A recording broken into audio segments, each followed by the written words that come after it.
Good afternoon. It's always a pleasure to be back at the East Tennessee History Center, where I spent 8 wonderful years here working with a wonderful staff, not only of the East Tennessee Historical Society, but the staffs of the Knox County Archives and the McClung Historical Collection. When I was asked to participate in this Civil War Symposium, I was asked to speak on matters of Reconstruction, which is often seen as a post-war part of the American Civil War experience. And I was asked to speak on Reconstruction because that was my research specialty, my interest. And when I looked at the symposium, the focus is 1863, and I immediately hit upon the single most important part of Reconstruction, which was the Emancipation Proclamation, the abolishment of slavery, or beginning to lay the groundwork for the abolishment of slavery. And the story in Tennessee is very central to the Emancipation Proclamation because it was exempted. It was not part of Lincoln's Emancipation Proclamation because of the unique place that Tennessee holds in our American Civil War narrative. And I decided, looking at the speakers who were invited and the topics that they were going to speak about, a lot of battles and generals, and also with Lisa's talk on women in East Tennessee, I thought one thing it's missing here is a little flavor. Some of the prominent politicians of East Tennessee, like a William Parson Brownlow, Andrew Johnson. And you can't have a symposium about East Tennessee and the American Civil War without hearing from the words of the fiery Parson Brownlow and Andrew Johnson. And so for today, I'm going to speak about the Unionists in East Tennessee and their reaction to the Emancipation Proclamation, because this is a pivotal story for the post-war experience in Tennessee going into Reconstruction, because the Emancipation Proclamation divided the Unionists across the state, but again, primarily the significant portion of the Unionists are here in East Tennessee. And it's that breach, this division in the House of the East Tennessee Unionists that begins with the Emancipation Proclamation, which will become wide open in the post-American Civil War experience in Tennessee, leading to a very divided, controversial experience with Reconstruction. So, as 1862 drew to a close and the door to 1863 opened, heavy blows had been inflicted on the battlefield, with a nearly one-sided contest favoring the Confederate armies in the eastern theater of the war, and the same largely one-sided contest, but that which favored the Union military forces in the western theater of the war, in areas in which Kentucky and especially Tennessee fell. Neither the Union nor the Confederate armies had landed the decisive knockout blow, though the potential for such a decisive climatic victory always seemed to be there for the taking, if and only if the commanding general of the army, with the momentum at the close of the battle, had only pressed their enemy further. The idea held on both sides in April 1861 that the war would be an awesome, exciting experience, with soldiers spoiling for the opportunity to see the elephant, to see battle firsthand. What promised to be a limited 90-day conflict with a single decisive battle was long gone by the dawn of 1863.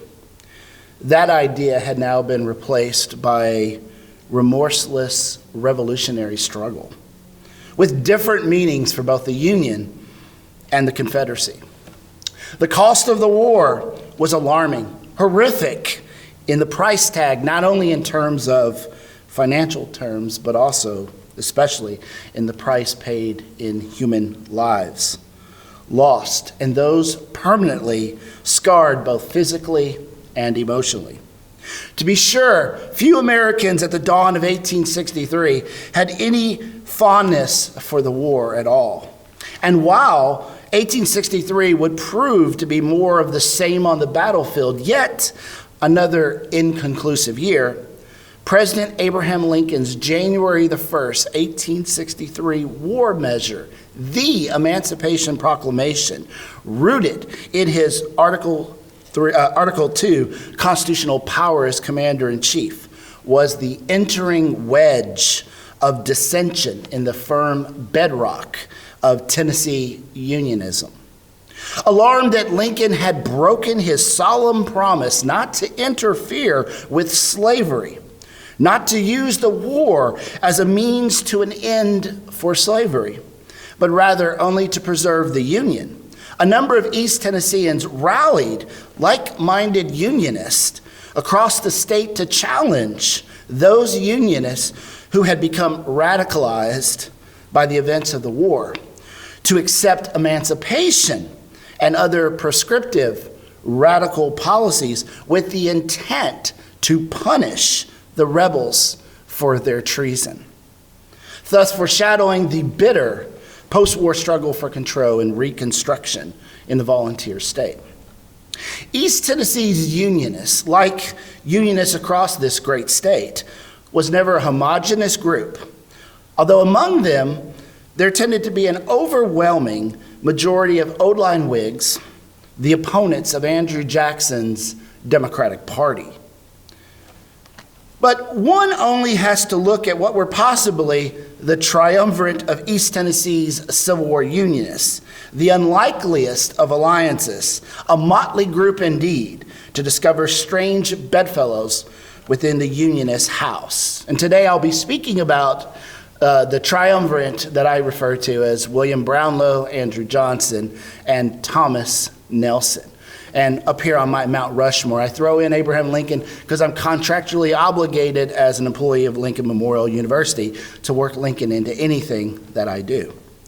Now, no president came from less in our history than East Tennessee's own Andrew Johnson. Sentenced to poverty by the death of his father and without any formal education whatsoever, Johnson pulled himself up by his own bootstraps, beginning a successful professional career in Greenville, Tennessee as a tailor, and subsequently entered local politics as an alderman and then mayor, rising one rung at a time up the political ladder, next a state legislator, followed by a stint as a state senator, before leaving Tennessee to become a United States representative, then back to Tennessee for 2 terms as a military governor, and then returned to Washington as a United States senator. Though born in Virginia, William Brownlow, the fighting parson, was orphaned in East Tennessee at the age of 11. He worked as a farm helper and a carpenter's assistant before being swept up in the frontier revivalism of the Second Great Awakening. He gave himself to God, and after a year of formal study, he was admitted into the Holston Conference of the Methodist Episcopal Church. He rode the circuit of this Highland Conference that embraced East Tennessee and adjoined 4 other states.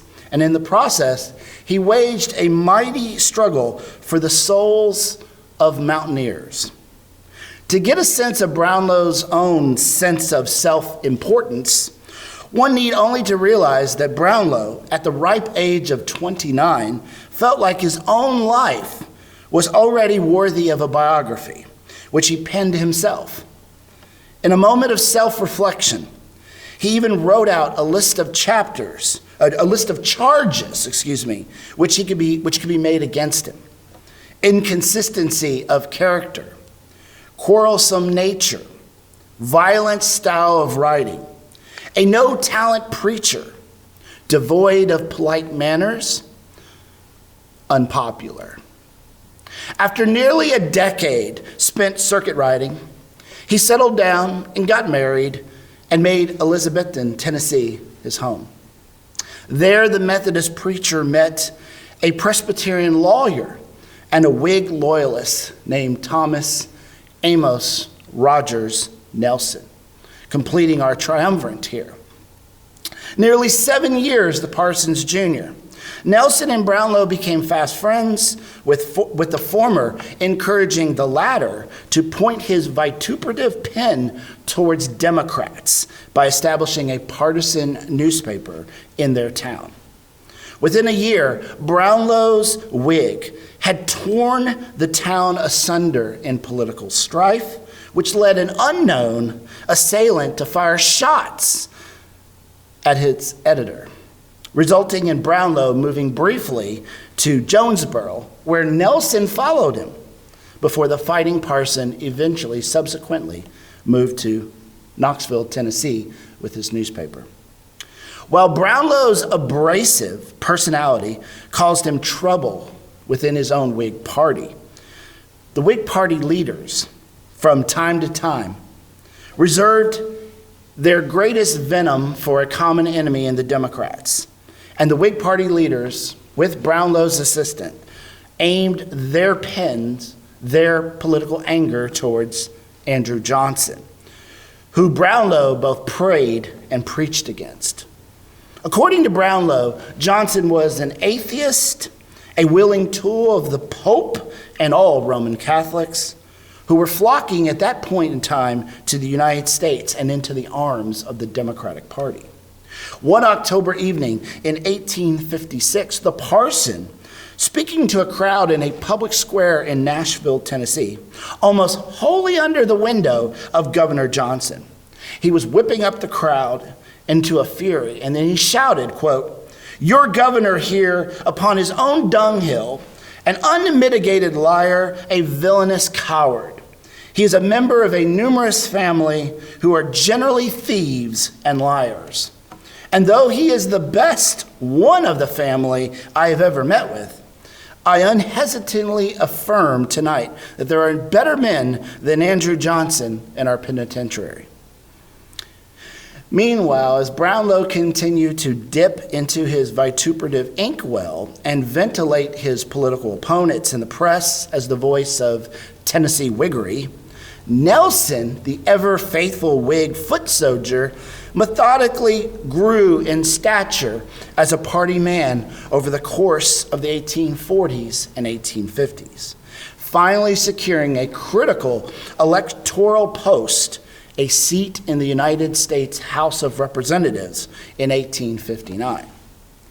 By the eve of the American Civil War, these three men were in influential positions and were influential members of their respective parties.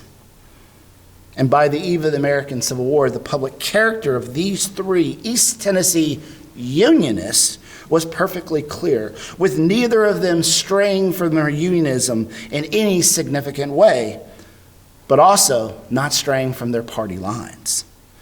But as a constitutional crisis loomed on the horizon over the issue of slavery and the future of the Union, the unlikeliest of alliances, this motley group of strange bedfellows was forged in full agreement on two principal topics. One, the abolition of slavery, and two, the preservation of the Union. All three men despised and condemned the abolitionist movement in the United States at that time. Because not only did they staunchly support the institution of slavery, but because they feared that the issue was a cancer endangering the Union. Johnson and Nelson themselves owned as many as 11 and 4 slaves, respectively. While there is some dispute whether Brownlow owned 2 slaves or employed 2 black servants, he, like Johnson and Nelson, attacked the abolitionists. And in Brownlow's words, the Northern abolitionists were, quote, fiery bigots and vagabond philanthropists, end quote. Brownlow singled out Harriet Beecher Stowe, the author of Uncle Tom's Cabin, as one of the worst, quote, vile abolitionists, end quote. He lamented that this deliberate liar was the daughter of a clergyman and has been better raised. The parson wasn't only warming up. He said, quote, "She is ugly as original sin, an abomination in the eyes of civilized people. A tall, coarse, vulgar-looking woman, stoop-shouldered, with a long yellow neck and a long peaked nose, through which she speaks," end quote. Brownlow, ending this hyperbolic rhetoric of Southern fire eaters, declared, quote, "A bloody revolution is the only alternative the abolitionists of the North intend to present to the South. As a Southern man, we accept the proposition for a bloody revolution, and we are ready to go into it whenever the ball opens." Johnson and Nelson both gained a national reputation for their fidelity to the Union in powerful speeches given in the Congress on the eve of the American Civil War. Johnson, in his opposition to secession, declared emphatically, quote, "I am opposed to secession. I believe it is no remedy for the evils complained of. Let us stand by the Constitution, and in preserving the Constitution, we shall save the Union. And in saving the Union, we save this, the greatest government on earth," end quote. In Nelson's first speech on the House floor, delivered 11 months prior to the election of 1860, he received a thunderous applause for his patriotic fervor as he declared, quote, "I say there is one class of sentiments which, although the leaders in the excitement may strive to create a feeling of discord in the minds of our citizens, I trust all will hold in common. What are they? We love our country. We love its glorious liberty of conscience. We love the star-spangled banner which has waved in triumph over many a field of battle and protects our commerce upon every sea. We love the memory of the world's only Washington. We love the name and the fame of every hero who has fought or bled or died upon the battlefields of the country. I would be willing, humble as I am, to link my shield to the shield even of these secessionists to repel the wrong just as soon as I would repel every wrong from any quarter," end quote. Brownlow concurred. Throughout 1860, the parson had maintained that the mere election of a Republican would not constitute grounds for disunion. However, compelled to clarify his position 2 weeks prior to the election of 1860, Brownlow revealed that there were limits to his allegiance in the Union. Should a Republican president advocate, quote, "unfriendly legislation toward any one section of the country," he would wait and see whether the legislative branch and the judiciary would sustain Abraham Lincoln, should he be elected the Republican candidate. If that occurred, Brownlow declared, quote, "I shall consider that the time for revolution has come, that the 16 southern states should go into it, and I will go with them and fight the enemy to the death," end quote. Now, once Lincoln was elected and South Carolina became the first of 7 southern states to pull the trigger of secession, Johnson, Nelson, and Brownlow would now find common ground. As Brownlow declared the secession ordinances, quotes, "covenant with death and agreements with hell," end quote, Johnson and Nelson delivered speeches in both houses of Congress in favor of compromise. Following Lincoln's inaugural pledge that he had, quote, "no purpose, directly or indirectly, to interfere with the institution of slavery in the states where it exists," end quote, and the firing on Fort Sumter, Johnson and Nelson, who estimated that it had been nearly 15 years since they had last spoken to one another, now planned an almost continuous joint canvass of East Tennessee to campaign against separation from the Union in the state's upcoming June 1861 referendum on secession. The second such referendum in 4 months' time. The first resulted in Middle and East Tennessee soundly rejecting secession. Each of these three men felt secure in President Lincoln's promise that his goal was to preserve the Union, not to use the war as a means to end slavery.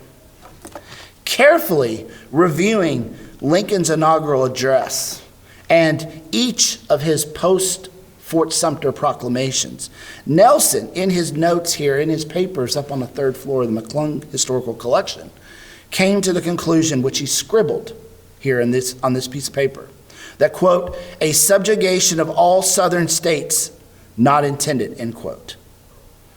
He was sure that Lincoln would not coerce the southern states, not move against slavery. Andrew Johnson declared, quote, I believe indeed that the Union is the only protection of slavery, its sole guarantee, end quote. Confident that Lincoln was no abolitionist, Brownlow claimed that if Lincoln, quote, contemplated the subjugation of the South or the abolishing of slavery, there would not be a Union man among us in 24 hours. We would fight you to the death, and we would unite our fortunes and destinies with even these demoralized seceded states for whose leaders and laws we have no respect, end quote. In closing the canvass of East Tennessee on the eve of the June 8th secession referendum vote, Nelson took the position that, quote, it is a war between the government of the United States and rebellious citizens who have committed treason against the government. Neither is it a war between Lincoln and the South. It is a war between the Constitution and those who have violated, end quote.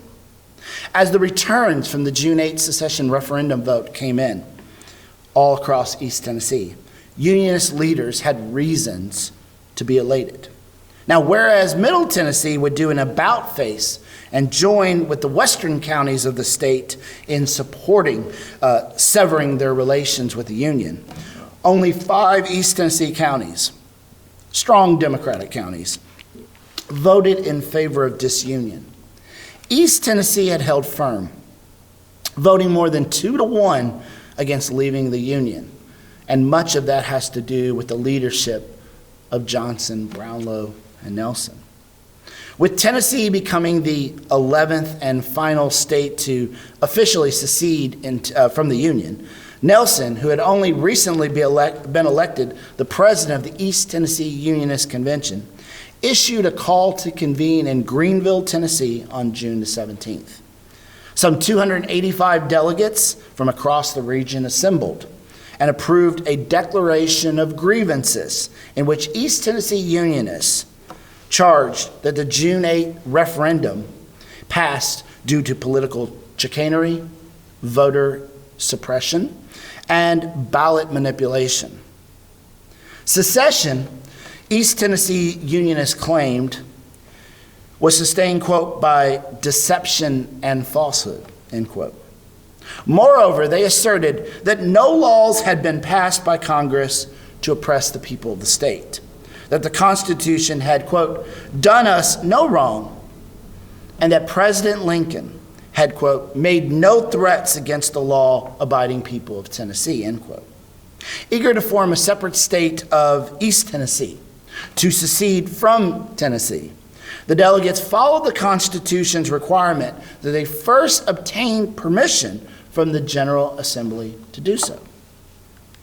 Now, Parson Brownlow concluded, quote, it is now for the secessionists in the legislature to say whether we shall separate in peace or have a disastrous civil war, end quote. 9 days later, the General Assembly predictably responded by declining the request, stating that a fair election had taken place across the state and that the people of East Tennessee should accept the fact that they had lost. Confederate forces soon swept into East Tennessee. However, Confederate authorities in Richmond, favoring a conciliatory rather than a repressive policy, a strategy that they hoped would win over East Tennessee Unionists. However, the regular state elections scheduled for August the 1st gave East Tennessee Unionists an opportunity to exercise their constitutional rights of free speech and free thought. Voting along the same lines as the June 8th referendum vote, some two-thirds of East Tennesseans rejected the Confederate Constitution, preferring William Polk, a moderate rebel, to the fire-eating secessionist incumbent Isham G. Harris, and elected openly Unionist congressional candidates, T.A.R. Nelson among them, as well as Horace Maynard and George Bridges in each of the state's 3 eastern congressional districts. This defiance and Unionist efforts to burn railroad bridges throughout the region led rebel authorities to withdraw their olive branch in favor of a harsh repression of unionism, to disarm Unionists and impose martial law across the region. A reign of terror marked by civil and guerrilla war commenced in East Tennessee. While Johnson made it out of East Tennessee into the safety of Washington, Nelson and Brownlow had remained behind. Nelson fled for Kentucky, but was captured in southwestern Virginia as he sought a route that did not pass through the tightly guarded Cumberland Gap. Nelson would secure his release 11 days later, promising not to take up arms or counsel any hostile act against the Confederacy. Brownlow would find safety in the Smoky Mountains, but was soon tracked there and spent some time in jail before being expelled to federal lines near Nashville on March 15, 1862. There, eventually, when he gets to Nashville, Brownlow was met by Andrew Johnson, his long political rival, and now recently appointed the military governor of Tennessee by Abraham Lincoln. And there, Brownlow and Johnson, it is said, met in an embrace, a very emotional embrace in which they both shed tears. Brownlow would subsequently go north, where he launched a lucrative speaking tour denouncing secession leaders while exposing northern audiences to the plight of East Tennessee Unionists. Predisposed to go to the extremes, Brownlow shot venom and fire and brimstone at Southern secessionists, who he now told widely cheering audiences should be hanged, drawn, and quartered. As Northerners applauded Brownlow's call to exterminate Southern rebels, the parson was becoming radicalized himself.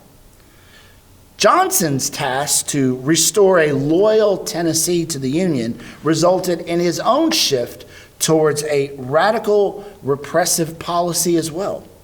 Initially favoring a carrot and stick approach, Johnson offered amnesty to any Tennessean who would renounce the rebellion and accept the old Union, or as Johnson referred to it, the Union as it was. Punishment awaited for those who resisted.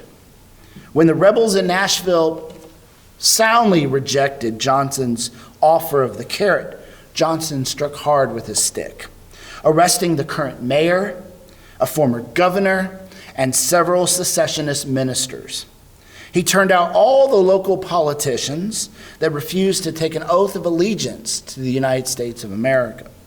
He shut down secessionist newspapers and closed the rebel Baptist and Methodist publishing houses in Nashville. Determined to root out all rebel sentiment, Johnson resorted to forced oaths, censorship, prison, and even banishment to quell defiant rebels. A number of factors and differences worked against Johnson establishing cordial relations with Unionists. Old political animosities that had existed prior to the war made bearing the political hatchet difficult. Johnson's prescriptive policies, his dictatorial control, his reluctance to share power with Unionists and Union generals alike, not to mention his overbearing, pugnacious personality, fed resentment among Unionists. And yet, these differences paled in comparison to the one issue that drove the deepest wedge in the ranks of wartime Tennessee Unionists, emancipation. The initial war aim of the Union was solely the preservation of the Union, as Abraham Lincoln had said at his inaugural address at the outset of the American Civil War. Lincoln's speeches, even the Crittenden-Johnson resolution of July 1861, made it crystal clear that neither the president nor Congress had any interest whatsoever in interfering with the internal affairs of the states. This is Senator Andrew Johnson of Tennessee, Senator John J. Crittenden of Kentucky, putting together a resolution. And in that language of that resolution, it says, quote, that this war is not waged upon our part in any spirit of oppression, nor for any purpose of conquest or subjugation, nor, and this is the critical part, purpose of overthrowing or interfering with the rights or established institutions of those states. Institutions referring specifically, primarily to what everyone knew was slavery, which was already known to be the primary cause of the American Civil War. But the course of the war changed the situation, changed the war from just being a war to preserve the Union to a revolutionary struggle for emancipation. The failure of Lincoln's lenient occupation policies, coupled with the alarming cost of the war in both blood and treasure, helped nudge Lincoln and moderate Republicans gradually closer to the radicals in their party, who had long advocated emancipation. Lincoln had hedged on the issue of slavery for political purposes. Hardly a leader on emancipation, Lincoln had followed slaves, abolitionists, his own generals, and members of his own party who led on emancipation. Lincoln was not initially a leader on emancipation, but rather a follower. Finally, in the summer of 1862, Lincoln began to move on emancipation. But first, he made one last attempt to entice the border slave states to embrace emancipation according to his terms, which Lincoln always favored a gradual, compensated approach under the auspices of state action. He wanted the states to take the action on emancipation rather than it be forced upon them by the federal government. Moreover, once freed, Lincoln favored colonization as the approach to our racial problem in this country.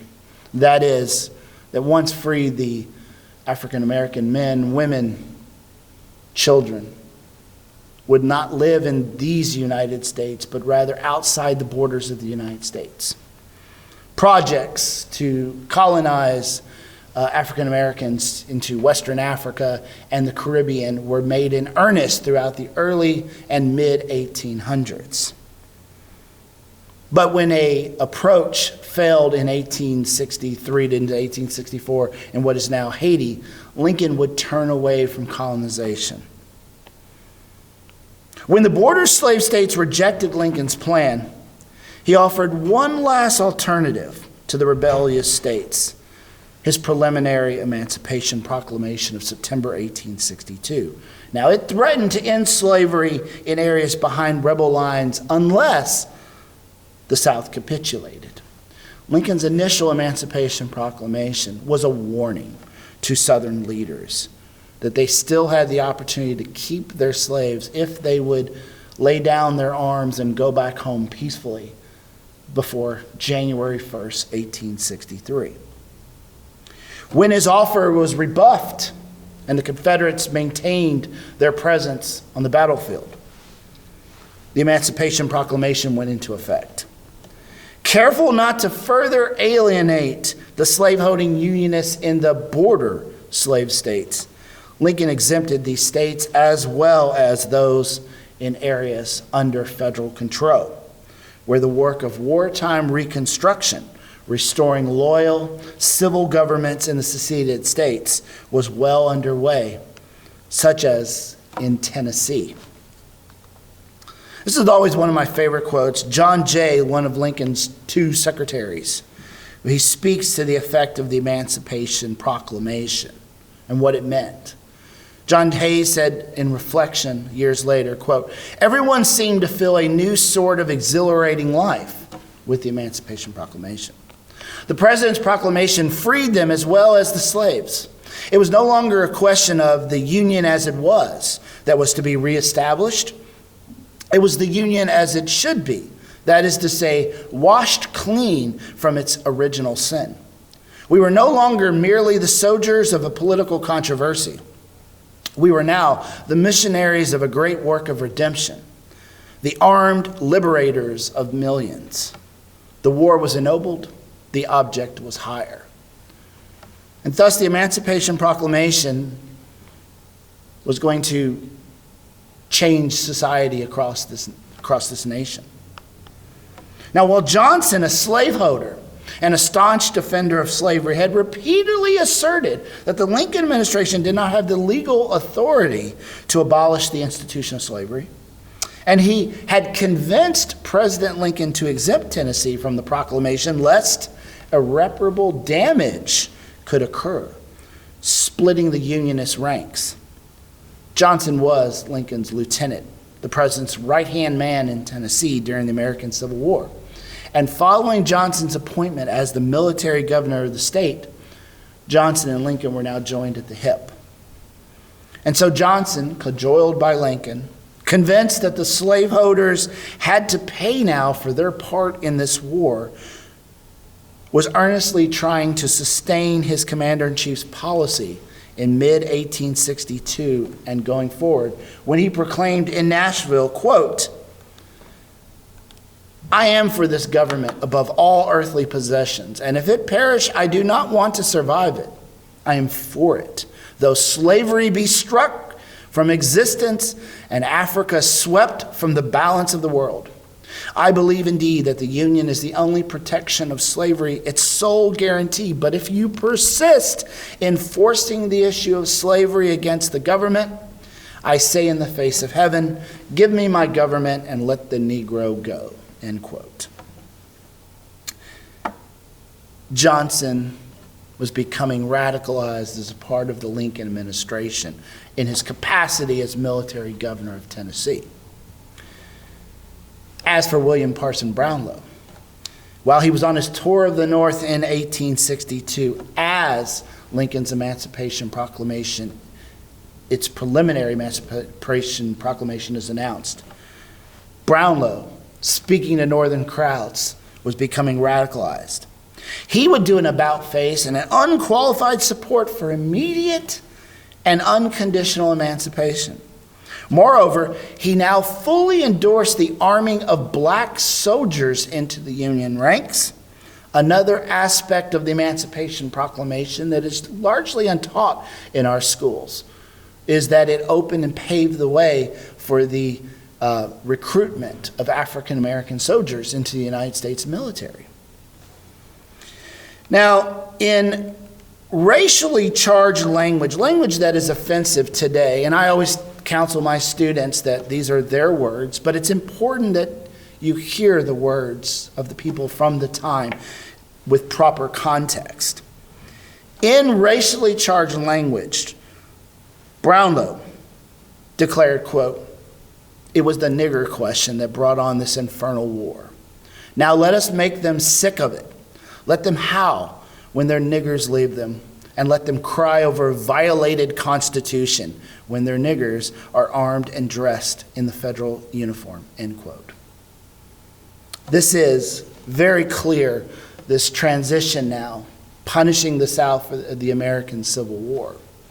And so be it, even if it does violate the pre-Civil War antebellum Constitution, which protects the right to own property in other persons. Though Johnson and Brownlow's attitudes in regard to slavery had changed to reflect the policy of the Lincoln administration, Nelson's attitude did not shift. He had previously said that if he believed it to be the objective of either Lincoln or the Republican Party to subjugate the South and emancipate its slaves in violation of the Constitution, he himself would advocate resistance against the federal government. Nelson was encouraged to draft up a response to Lincoln's Emancipation Proclamation by Confederate Major General Sam Jones, who was based in Knoxville, Tennessee, in the fall of 1862 when Lincoln's preliminary Emancipation Proclamation was first announced. The rebel general, Sam Jones, sought to nourish the dissension that he had discerned in the Unionist ranks over the Emancipation Proclamation. In an address to the people of East Tennessee, Nelson began by reaffirming his opinion that secession was unconstitutional. At one blow, it deprives all the citizens of the slave states without distinction of the right to hold slaves, a right guaranteed by the very Constitution he pretends to uphold. If through fear or any other cause Mr. Lincoln's infamous proclamation is sustained, then we have no Union to hope for, no Constitution to struggle for, no magnificent and unbroken heritage to maintain, no peace to expect. The last link is broken that bound me to a government for which my ancestors fought. Let every man who is able to fight buckle on his armor. Mr. Lincoln has become a military dictator. He now claims the prerogative to abolish slavery without our consent. And if he can thus take our Negroes, why may he not take our lands and everything else we possess and reduce us to a state of vassalage to which no parallel can be found save in the history of the Middle Ages, end quote. Like Nelson, many of Tennessee's Unionists felt betrayed by Lincoln. Their sacrifices appear to have been made in vain, especially if the Lincoln administration was going to carry out the very same abolitionist agenda that the secessionists had long warned Tennesseans about. For these Unionists, union and slavery was synonymous. Tennessee's Unionists began to split into either conservative Unionists who wished for the Union to be preserved, to be restored as it had been prior to the Civil War, or unconditional Unionists like Johnson and Brownlow who wished to punish the rebels for their treason and initiate emancipation. As the 1864 presidential election neared, military Governor Johnson stipulated that only those who took both Lincoln's oath of allegiance, which was to swear future loyalty to the United States, and his oath of allegiance, known as Johnson's Damnesty Oath, could vote. According to Johnson's oath, prospective voters had to agree to support the Constitution. They had to desire the rebellion to be suppressed. They had to reject any negotiations with the Confederacy for peace on their terms. And they had to extend the Emancipation Proclamation to Tennessee. Johnson's oath humiliated Unionists who supported restoration of the Union but not emancipation. And it meant that one could not vote in good conscience for the Democratic candidate, General George B. McClellan, who, although he did support the continuation of the war, the Democratic Party platform in 1864 advocated a negotiated peace with the Confederacy. Conservative Unionists cried foul, protesting to Lincoln that Johnson was exercising dictatorial control over the state. Lincoln refused to intervene.